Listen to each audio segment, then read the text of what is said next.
أنحي يختم مهرجان أهداف هذه الأمسية الاحتفالية هنا بالملعب أو ملعب الأمير مولاي عبد الله بالرباط.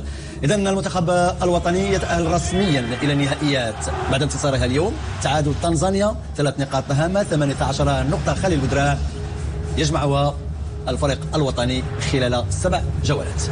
فعلا هنيئا للفريق الوطني المغربي على الاداء وعلى النتيجه وعلى التاهل ديالنا للتروازيام فوا كونسيكوتيف لكاس العالم. دونك هذا انجاز كبير، ولكن كما قلنا في الاول درنا ان كونستات دو في اللي هو متواضع. قلنا بان النيجر بوتيتر ولا داروا لو ميم موديل دو جو اللي كانوا داروه في الماتش الي غادي يكون ان بو كومبليكي، ولكن اليوم تبين بان النيجر سيتادير اليوم كانت كما كنقولوا اون ديفايونس او نيفو ديال لو بلوك ديفونسيف. كانت بزاف ديال ليسباس، دونك ملي كيكون عندك دي لين ايتيري دونك نورمالمون هادشي اللي كيطرا دونك خلصوا كاش. ولكن اليوم تبين بان الفريق الوطني المغربي سيتادير لو بلون جو اللي دار الكراكي كان ان بلون جو اللي هو افيكاس، باسكو شفنا لو برانسيب ديال لو جو كور مع لا فيكساسيون ديسبونيبيليتي على لوبوزي اللي كنا هضرنا عليها في الاول ديال كيقلبوا على ديك التفاوض